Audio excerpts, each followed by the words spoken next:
mga kayaya, mga besh, andito kami sa Abu Dhabi SeaWorld. Ito, first time ko makakarating dito at makakapasok sa SeaWorld. O, diba?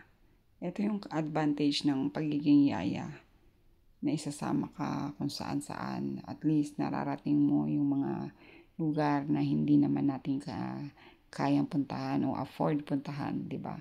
So, you should be thankful. Kahit sa pagiging yaya nakakaranas tayo ng mga ganitong eksena, ganitong experience, o diba? Ayan, video muna ang yaya nyo. Ayan, SeaWorld Abu Dhabi. Let's go, samahan nyo ako mga kayaya.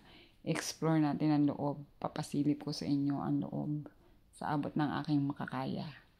At ito nga mga besh o mga kayaya, ito ang typical na baby shark. Ayan. Meron guide na nagsasabi kung ano siya. So ito yung baby shark. Pwede mo siyang ihawakan. So trinay ng yaya nyo, syempre. Ang texture niya ay parang buhangin, magaspang, parang liha. Ganon. Itong baby shark nito. Yan. Actually, ang dami niyan Kaya lang dito sa side ko paisa-isa ang pumupunta. Ayan, bawal bigyan ng pagkain. At yan nga mga kayaya, kung nakikita nyo, iba-iba ang sukat niya. May mas maliit, may medyo malaki. At yung kulay, iba-iba rin. Ayun. O, diba? Ano naman sila, mabait sila. Hindi naman sila nangangagat talaga na as in. Tapos may iba pa ring fish na nandyan. Ayan. Hindi ko lang alam kung anong mga tawag dyan sa fish na yan. Ito yung shark ko. Yan. Hinipo ko siya talagang magaspang, parang buhangin. Parang humawa ka sa simento na hindi na finish. Ganun ang texture niya. Ayun, maganda lang din siya kasi mayroong nag-guide at nagsasabi kung ano yung mga klase ng isda o klase ng mga species na yan. Syempre, hindi ko na maalala kung ano mga tawag dyan. Yun, kaya educational din talaga siya. Very educational. At dito naman sa bandang ito mga kayaya, ang tunnel aquarium. Yan. Isa itong tunnel aquarium kung saan makikita mo rin ang iba't ibang klase ng isda. Syempre, hindi ko na alam kung ano mga tawag sa isdang yan. Basta, may iba-ibang hugis, iba-ibang design sa kanilang mga skin. Tsaka, yan, yung kulay nila, iba-iba. Nakakatuwa lang na makita sila. Ayan, may malaki. Barakuda, ewan ko. Barakuda ba yan? At dito naman sa kabilang banda, pag pumasok ka sa kalooban, ayan, o, diba? Yun yung world, o, diba? Para ka talagang nasa ibang dimension ng mundo. Ang ganda ng pa-effects nila, Ayan, nag-i-snow. Pa-snow siya, tapos para kang nasa New Zealand or Switzerland or Sweden. Ayan, Pero ano lang siya, mga digital digital effect. Pero ang ganda. Ang ganda niya mga besh. Ang sarap mag-picture, ang sarap mag-video. At dito naman sa bandang ito, ang laki-laki ng screen. Tapos bababa ka, ayan yung baba. O diba, ang ganda. Parang ka nasa Encantadia o ano man. Pero mostly, ang mga views niya parang theme of Europe or Artantica. Yung mga nag-snow ba na party ng mundo. Sulit na sulit yung pag-entrance nyo rito mga kayaya, mga besh. Kaya sabihin nyo na sa amo nyo, pumunta na kayo dyan. Ang ganda niya. Kahit maghapon kayo dyan, pumunta, magstay, okay lang. Kasi may mga rides din naman siya. May restaurant, kompleto. As in, yan. Itong pinapakita ko sa inyo is monitor pa rin yan. O diba, yan yung monitor. Tapos itong world na to is naka-structure talaga yan dun sa loob. Tapos ito ay baba. Ano siya? Pwede kang bumaba, pwede kang mag-picture taking dyan. Ayan Diba? May pa-wind effect pa Ayan. Tapos, bukod sa Windy Peak, meron din silang undersea world. Undersea. Under the sea pala. Ayan o. Under the sea na yan. Yung parte na yan. Ang ganda, mga besh.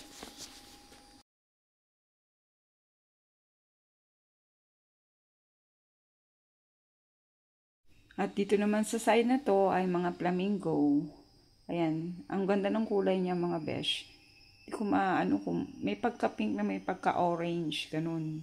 Sa personal, may pagka-pink na orange. Basta, ayan sila. Oh, naglalakadan. Oh, diba? Kanya-kanya silang lakad. Yung iba nagkukumpulan doon. Hindi ko alam kung anong pinagagagawa nila doon. Basta, tuwan-tuwa ang mga bata. Tuwan-tuwa sila. Sa ganda ng view. At dito naman, syempre, hindi nawawala ang mga high-tech, pa-effect. Parang siya, parang nasa submarine yon. Ito yung may kita mo sa loob, yung submarine na pinasok namin. O, diba? Ayan. Steady lang yung mga isda dyan eh. Ito din yung nandun sa labas na magaspang ang ang pagkakaskin niya. O, ito, tinan nyo. Basta sari-saring isda, sari-sari. Hindi nyo maano kung anong itsura niya. Kung anong mga pangalan. Siyempre, hindi na tayo maano sa mga pangalan ng mga isda. No, ito yata mga dilis o galunggong o anong tawag dito? Yellowfin, mga yellowfin. Ang dami nila, mga besh. Basta, matutuwa kayo pag nagpunta kayo dyan. So, diba? Hindi ko akalain na makakasama ako rito sa ganitong experience na ito. Diba? Ayun. May mga shark pa nga eh. O yan. Shark yun. Yung dalawang yun. Ito ay yung mga yellowfin. Yellowfin o ewan ko. Hasa-hasa. Hindi. Yung madalas natin yun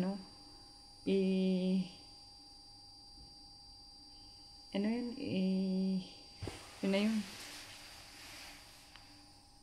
Kung madalas ipangat, yung lalagyan lang ng kamatis, tapos sibuyas, tapos hayaan lang siya magpakuluin. Pangat ang tawag doon, di ba? Ayun. At ito naman ang black shark.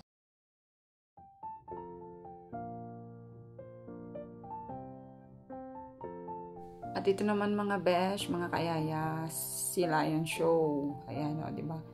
May mga show pa sila na ganyan. Ang ganda. May makapupulutan kang aral, paano pahalagahan ang kalikasan, paano alagaan ang karagatan. Yan. Kaya nakakatuwa. Ayan. May istorya din ang kanilang palabas. Hindi lang siya basta nagsishow. May kapulutang aral talaga.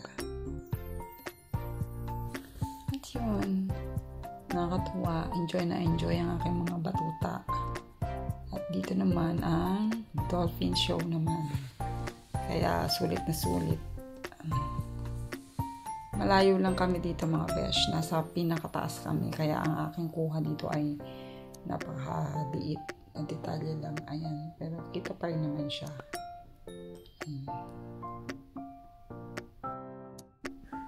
Ayun lang mga besh. Marami pa dyan mga besh. Kaya lang hindi ko na siya maisa-isa dahil masyadong mahaba. At maraming mga animals naman dyan. Ayun. Meron sa land, may sa sea. Ayun. At yun lang mga besh. At ito naman ang view sa aming hotel na tinuluyan dito sa Abu Dhabi. Ang taas niyan mga besh is 49th floor kami. Tapos yan yung view sa aming window. Ang ganda-ganda. Lalo na nung gabi. Kasi may fireworks na silang pinerform dyan. Yung time na nag-check-in kami dyan. Ang ganda. Salamat mga besh sa pagsama.